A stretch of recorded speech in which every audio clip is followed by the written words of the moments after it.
Hey, how's everybody doing? Today I wanted to do a review on this book, Tree of Qliphoth by Temple of Ascending Flame. It has some pretty cool cover design, and has some cool sigils and artwork in it. Let's see, there's a sigil of Samael. But this book is a good introduction into working with the Qliphoth, the spheres, the Tree of Death. I've personally worked with most of it, and I found it pretty effective. And I like how it goes directly into each Qliphothic sphere. It doesn't have too much in the way of, I guess you would say, filler. You know how some occult books, the author goes on and on about themselves, all that mess. This doesn't have that. This is pretty valuable as far as it goes straight into it and gives you invocations for each, the ruler of each Qliphothic sphere. And as y'all know, I'm doing a invocation to each ruler, allowing them to speak through me. You know, it's a process, but I use my own invocation, not the ones from this book, because I think the more personal you make it, the more effective it'll be. But this book is really versatile in that they give you a framework opening called the Dark Tower. It's kind of loosely based on the Lesser Banishing Ritual of the Pentagram, and it's kind of like that one that I posted by Stephen Bleach, the Banishing Rite of the Dark Lord. So that's a good ritual to use right before you say your invocations or whatever else you're going to add to it. It leaves it kind of open-ended as you know what you want to add to the ritual to make it more effective for you. So that's a good thing for you know, adding your own personal flavor to the rituals that you come up with to work with each Qliphothic sphere.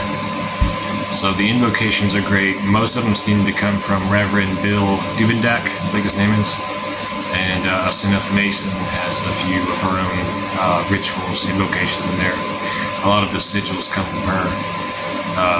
You can tell when a sigil is from her because it's usually pretty image-based and usually it's pretty symmetrical. Let's see. They also have words of power for different ones, like sonic keys, like for left Cursiacs. But my favorite section would probably have to be the section on working with the King of the Nine Hells, Asmodeus. And it has path workings for working with the Nine Hells of Qliphoth. You know, slightly, like loosely based on, I guess you'd say, Dante's Inferno. I think it was, someone can correct me if I'm wrong, I think it was Asenath Mason who got the inspiration from Asmodeus for that path working to work through the realms of Qliphoth. And he's a sigil for one of the hells. And those realms are good for cursing work and also for destroying certain weaknesses that you have within yourself, and fears and stuff like that. And I found that after you work with each of the Nine Hells, you'll still have dreams and sometimes like inspirations or visions of a certain of the hells that's still linked with you. But I wanted to give a shout out to one of my viewers. I'm not sure, but I think it's Black Flame Monk. You talked about using the invocation that I channeled from Lilith for liberation, using it before entering the abyss, which is the sphere of death. And I thought about that because I got to that point, so I did use that invocation and then the invocation of Qoranzon, and it was quite effective and intense. So thanks for pointing out that usage for that invocation. It works. It's pretty effective. But it has gates. A gate working ritual to open the gates of Sitra Ahra, and it has the sigil of 11 angles, and basically evoking all of the 11, their energy manifested into your reality for for transformation and things like that. But yeah, it's pretty valuable as far as invocations are concerned, and the how it's open-ended, and you can, you know, tweak it to your own framework. And it's basically a book of invocations, to be honest with you. And as y'all know, I really like invocations. I really enjoy doing them, and the energy flow that comes from them. It's really empowering, and I highly recommend this book. If you're going to work with the Qliphoth, it's a good introduction for sure. I'll probably check out some of their other books from Temple of Ascending Flame, and see if they have any other good books on the Qliphoth. But yeah, it's kind of a short review.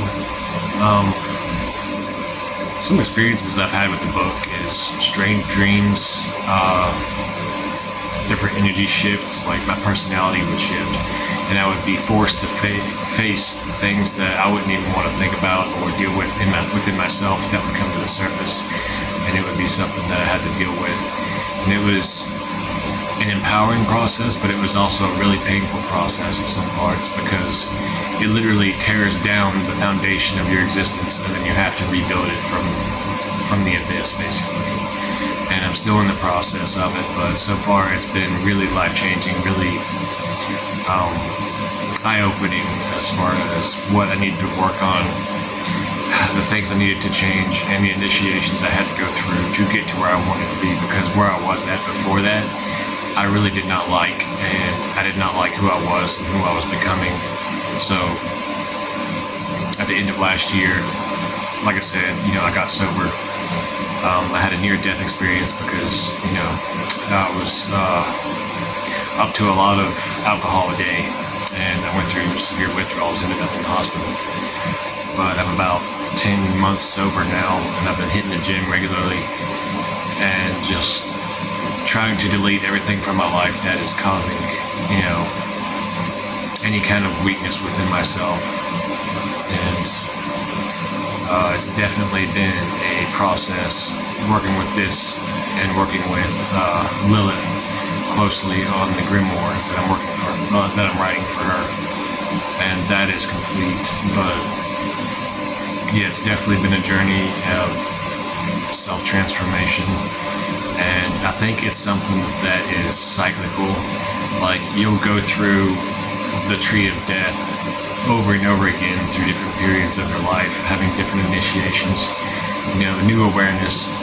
As you gain knowledge and experience, you'll see things differently, and it's always like a level up kind of deal. And then it's like the foundations can get destroyed, but then you'll have that inner knowledge and willpower to move on and to recreate yourself anew with the black flame within you. So it's definitely a process of transformation, honing the self, and spiritual alchemy. But I'll give it probably a 9 out of 10 because of the invocations.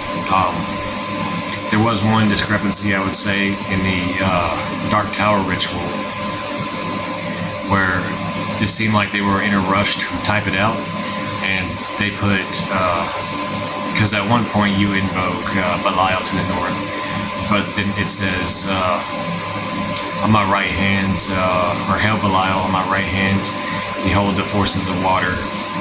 You know, so they kind of got a little mixed up in that, writing that invocation out, but if you know what they're going for, you'll know how to fix that, you know, pretty quick. So that's the only discrepancy I have with the whole book, really. The rest of it's pretty on point.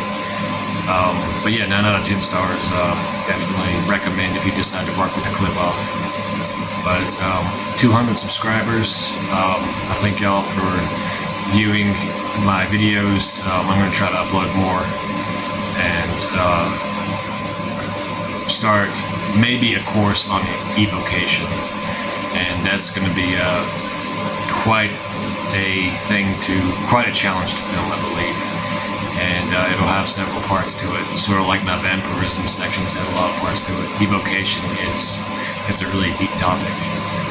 And but yeah, I appreciate all the subscribers and all the viewers and those who have worked the things that I've shared online and found success with or didn't find success with.